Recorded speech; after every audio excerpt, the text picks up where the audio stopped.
Ever since I was a kid, I knew I'd be helping people. Growing up, every time I patched up a scraped knee or helped soothe a fever, it felt right.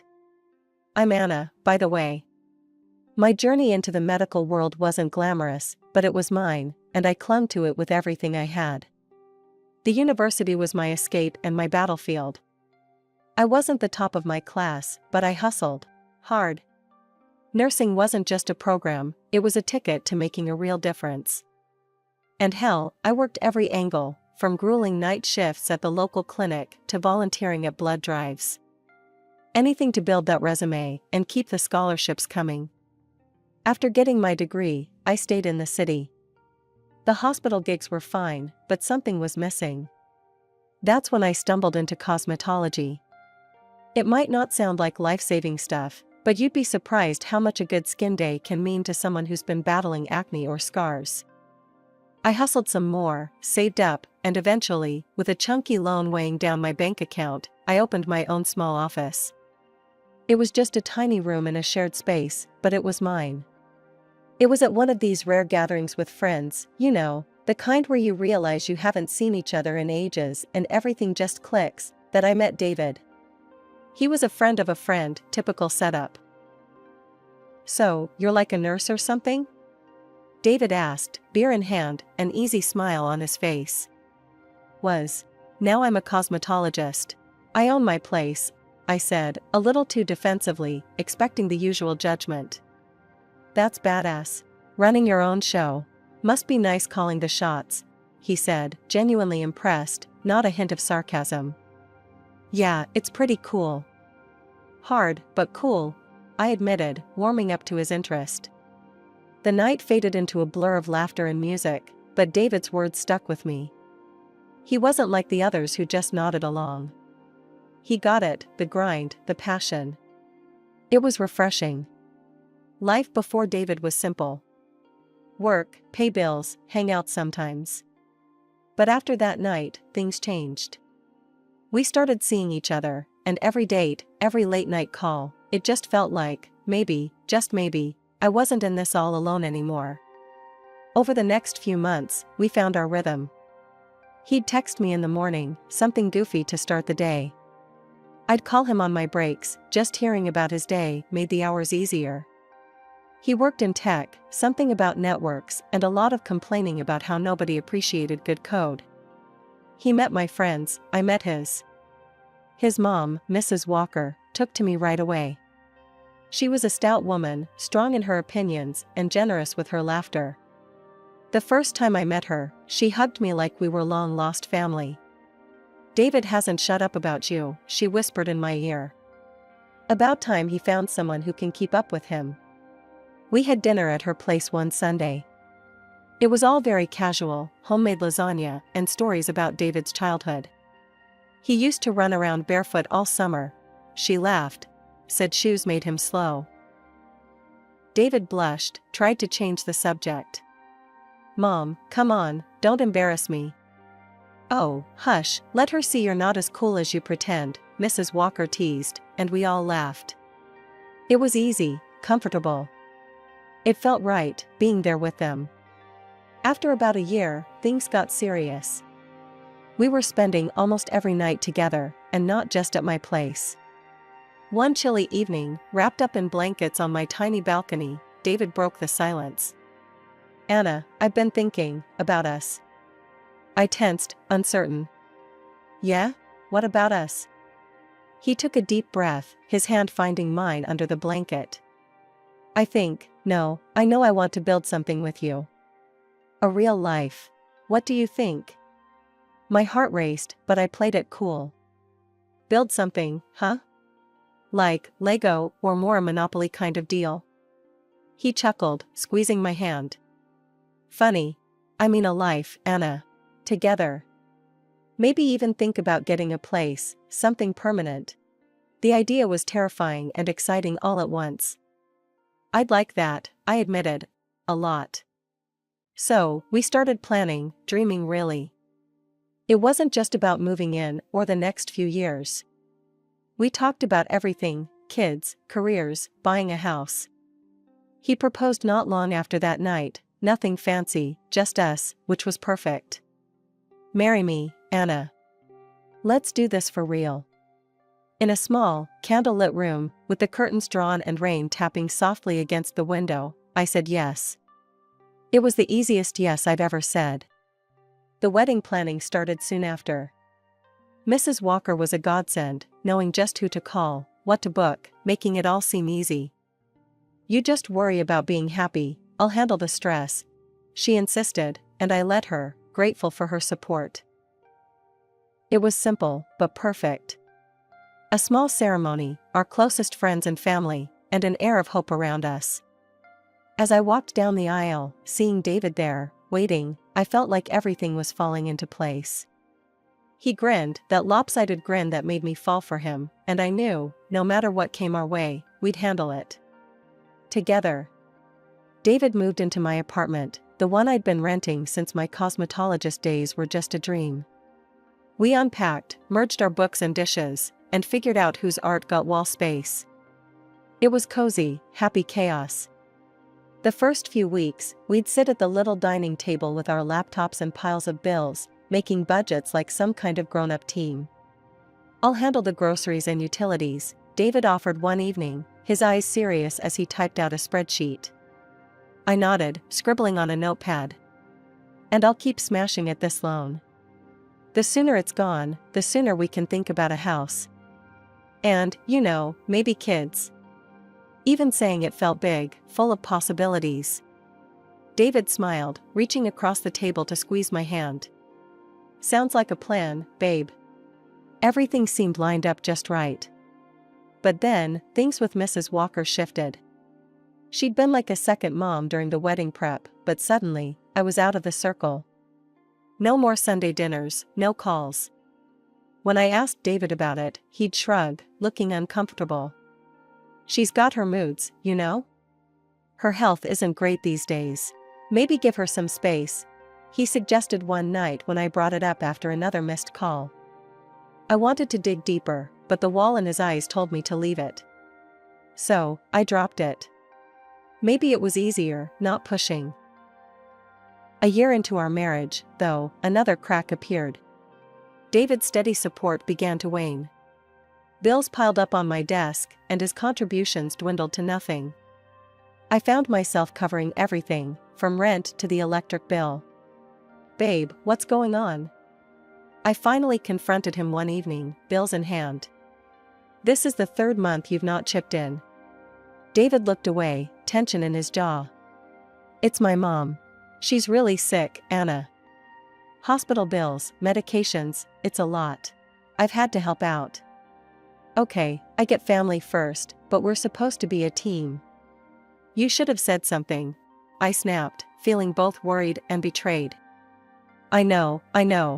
I'm sorry, babe. Just, can you handle things for a bit longer? I'll make it up to you, I promise. His voice was earnest, pleading. So, I tightened our belts. I called my parents, hating every minute of it. Mom, Dad, I hate to ask, but could you help out a little this month? Just until we get back on our feet. They said what they could, never asking if David was pulling his weight. I didn't have the heart to tell them he wasn't. Work became my refuge and my prison. I skipped lunches, booked clients back to back. Sundays off became a memory. I barely saw David, he was either at work or helping his mom. Our apartment felt too big without him, the silence too loud. One rare evening together, I tried to bridge the gap. We're in this together, right? Tell me what's going on, really. David, looking worn and thin, just shook his head. It's just really bad right now. Mom's fading, and I can't think beyond that. I nodded, swallowing my frustration. Okay, but remember, I'm here. We're supposed to do this together. Over a year had passed since David started shifting all his financial responsibilities onto me. Meanwhile, I managed to pay off the loan from my office. Finally, that tiny room was all mine, every inch a testament to the sweat and late nights I'd poured into it. But as my professional dreams solidified, my personal life with David crumbled. Money, or the lack of it, became a constant shadow over us. He'd promised things would get better once he took on a second job, but if anything, they got worse. David was never home, and the few bucks he contributed might as well have been pennies thrown into a well. One night, when I heard the door creak open way past midnight, I couldn't hold it in any longer. I sat at the kitchen table, bills and overdue notices spread out like a deck of bad luck. "David," I started, my voice tight. "We need to talk. This," I waved at the pile, "isn't sustainable." He sighed, a deep, weary sound, and sank into the chair opposite me. He looked as run down as I felt. "I know it's tough, Anna, but I'm doing everything I can. Mom's bills are they're killing me." "And what about us? Our bills?" I shot back, frustration spiking. "When is it going to be enough, David?" David looked at me, really looked, and for a second, I thought he might finally understand. But then he dropped the bomb. Maybe we could sell your office? Just until things stabilize. It would give us some breathing room." I stared at him, disbelief and anger swirling into a nasty knot in my stomach. "Sell my office? My dream? That's your solution?" I stood up, pushing my chair back so hard it screeched against the tile. David flinched, but pushed on. "It's just until we get back on our feet. I'm out there busting my ass every day and night, Anna." "And what? You think I'm not?" My voice rose, sharp and raw. "I built that business from nothing while paying half our bills on my own. And you want me to just give it up?" He stood too, anger flashing in his eyes. "Then what do you want me to do? Huh? Let my mother starve? That's not fair, and you know it." I was yelling now, too far gone to care about keeping it together. "I want a partner, David, not just a roommate who leaves me to handle everything alone." We glared at each other, the air between us thick with unsaid things and regrets. Finally, David turned and walked away, the conversation unresolved, leaving me standing there, feeling more alone than ever. Our fights became frequent, each one chipping away at what was left of our marriage. Every discussion about money ended in raised voices and slammed doors. I began to wonder if the man I married was still there, somewhere beneath the stress and the desperation. It was an unusually quiet Tuesday when I decided to head home early after a client canceled last minute. I wasn't too upset about it, the extra time gave me a chance to catch up on some much-needed rest. Pushing open the door to our apartment, I was surprised to find David frantically ironing his black suit, the one he only wore to weddings or funerals. The sight stopped me dead in my tracks. "David, what's going on? Why are you all dressed up like that?" My voice echoed slightly in the hallway, tinged with confusion. He jumped a little, clearly not expecting me. His face went pale, then flushed, a clear sign he was nervous. "It's my mom, Anna. She passed away last night. There's the funeral tomorrow." The news hit like a sucker punch. Despite everything, Mrs. Walker had been like family to me once. "Oh, David, I'm so sorry. I'll come with you, of course." "No." His response was sharp, slicing the air. She didn't want you there, Anna. Her last request. She said she never really liked you." His words were blunt, cold even. I recoiled as if slapped, my heart thumping painfully in my chest. Okay. If that's her wish." It hurt, more than I expected, but I swallowed the lump in my throat and nodded, stepping away to hide the hurt. David didn't say anything more. He just went back to his ironing, leaving me standing there, a mix of grief and confusion swirling inside me. That night, I lay in bed, thoughts racing.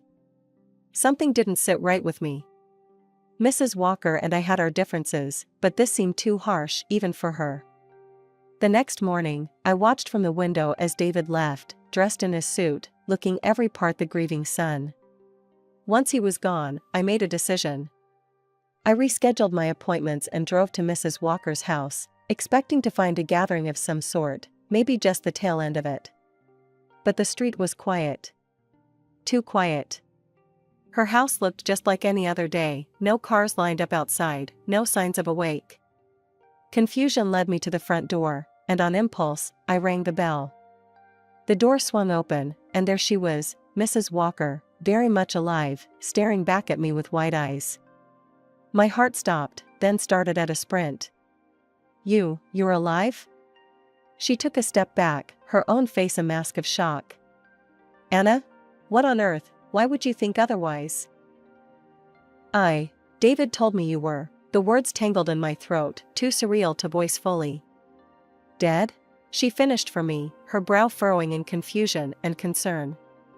"My God, no. Come in, Anna. We need to sort this out." Numbly, I stepped inside, the familiar smells of her home wrapping around me like a bewildering comfort. We sat at her kitchen table, the same place we'd shared many cups of coffee. "I don't understand." "He said there was a funeral today. He was so upset." My voice trailed off as I pulled out my phone, the need to confront David growing urgent. But just as I was about to dial, my phone buzzed with a notification. David had started a live stream on Instagram. Curiosity overpowered everything else, and I clicked the link, my fingers trembling. There was a live broadcast of the funeral. But who was in the coffin if David's mother was sitting next to me? We needed to find out the truth, so we went to the funeral, finding out the exact address in one of the comments.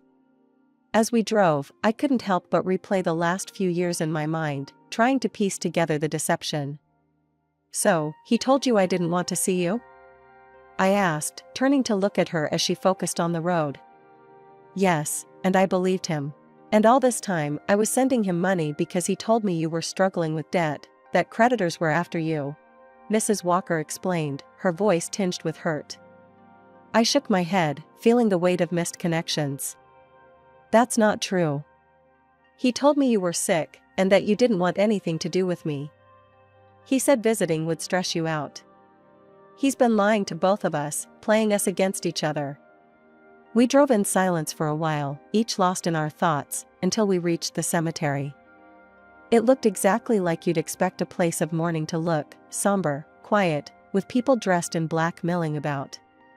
We parked a little distance away, not wanting to draw attention to ourselves. As we approached, we stayed on the fringes, close enough to hear, but far enough to remain unnoticed. I spotted David, standing beside a grave with a group of people I didn't recognize. They were all consoling him. Curious and cautious, we edged closer to some of the attendees who looked less involved. Mrs. Walker nudged me, and I cleared my throat before speaking to a somber-faced woman standing nearby. "Excuse me, I'm so sorry for your loss. We just heard and came as soon as we could. May I ask who passed away?" I kept my voice low, respectful. The woman looked at us with sad eyes. "Oh, thank you. It's my niece, poor thing. She fought long and hard against her illness. A year of marriage and now this tragedy." My heart stuttered. "Your niece was married too?" She nodded toward David. "Yes, to that young man there. They were so in love. Heartbreaking." The pieces clicked, each one a betrayal. I felt Mrs. Walker stiffen beside me, her breath catching. "He's been living a double life," I said, the words tasting foul in my mouth. Mrs. Walker covered her face with her hands briefly, before looking at me, her eyes fierce. "We can't let him get away with this. Not only has he lied and cheated, but he's also played us for fools. Let the funeral end, see where he goes, who he talks to." So, we waited, hidden in plain sight among the mourners, watching as David played the grieving husband. It was a performance worthy of an award, and under different circumstances, I might have applauded the sheer audacity of his deceit. After the funeral, Mrs. Walker and I slipped into her car, keeping a low profile as we trailed behind David and the grieving parents of the woman he claimed to love. They drove to a large, beautiful house, its door standing open. We parked a bit away and walked up quietly, unnoticed in the chaos of guests and condolences.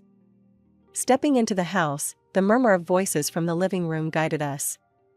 We hovered just out of sight, catching the tail end of a conversation that made my blood run cold. He's like a son to us now, the deceased woman's father was saying, his voice thick with emotion. And we've decided, in light of our daughter's passing, to leave him everything, the house, our business. It's what she would have wanted. David's response was choked, a sob breaking through. Thank you. I've lost my parents years ago, and having a family again means everything to me. Suddenly, Mrs. Walker couldn't contain herself any longer. She burst into the room, her voice a sharp crack in the solemn atmosphere. When exactly did I die, David? The room fell silent, all eyes snapping to where we stood. David's face went from grief-stricken to ghostly pale, his eyes wide with shock. I followed Mrs. Walker in, my own anger bubbling over. Yeah, David, what's going on? How could you marry again? Did you forget you already have a wife? The parents of the deceased woman looked from me to David, confusion turning to horror. What is she talking about, David? Married? To her? David stammered, his earlier composure crumbling under the weight of his lies. It's not like that. I can explain. Explain? Explain how you've been lying to us all this time? The father's voice boomed, his initial kindness curdling into fury. David's desperation was palpable as he turned to the parents. Please, you have to understand, I was going to fix everything.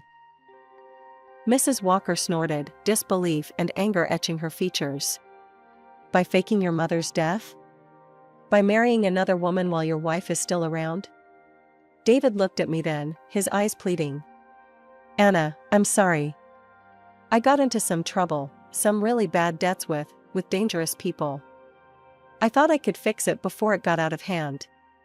The deceased woman's mother finally found her voice, her grief morphing into outrage. Get out of our house. We will be calling our lawyers. You will give back every single penny. On the front lawn, as David was escorted out by the father, Mrs. Walker turned to him, her voice cutting through the crisp air. I don't ever want to see you again. You are no son of mine. David collapsed to his knees on the pavement, crying out, Please, don't leave me like this. They'll kill me. I just need a chance to make things right. I watched, numb, as he reached for us, his tears leaving trails on his cheeks. But there was nothing left to say. I turned away, the final shred of any affection I might have had for him withering in the harsh light of his deceit. The morning after David's deception unraveled before the world, I was sitting across from my lawyer, a steely-eyed woman named Sharon who had come highly recommended. So, you're telling me he forged my signature on divorce papers?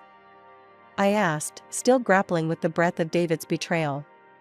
Sharon nodded, her lips a thin line. Exactly. And it was this forgery that allowed him to marry again legally. We've got a clear case for fraud. By the afternoon, I was at the police station, recounting everything to a sympathetic officer who promised they'd take it seriously. True to their word, the wheels of justice spun faster than I'd expected. David was conditionally convicted of document forgery within weeks. During this whirlwind, I also demanded financial restitution for the years I'd unwittingly supported his double life. Between my claims and the lawsuit filed by the parents of his second, late wife, David's facade of a successful, if secretive, life crumbled spectacularly. He did pay, both financially and morally. With his assets liquidated to cover the settlements and his reputation in tatters, David fled the country, chased by the debt still snapping at his heels. With the money I received, I poured my energy into expanding my cosmetology office. New equipment, a fresh coat of paint, and 2 new hires later, it felt like I was finally rebuilding from the ruins David had left behind. In the midst of the chaos, a new, unexpected chapter of my life began. I discovered I was pregnant. The news brought a whirlwind of emotions, fear and joy inextricably linked. But when Mrs. Walker heard, her reaction was nothing but supportive. Anna, this is wonderful news. Say you'll let me help, let me be a part of this child's life. Heaven knows, after everything with David, I need something good to focus on. She assured me over the phone, her voice warm and unwavering. Mrs. Walker not only supported me but went so far as to include me and my future child in her will, making us her sole heirs. It was more than I could have ever expected, and it solidified our bond, forged not by blood but by shared trials. We often spent afternoons together, planning for the future, discussing how we'd decorate the nursery, and talking about what we'd teach the little one. The betrayal that had brought so much pain had also brought unexpected gifts, and I found solace in that silver lining.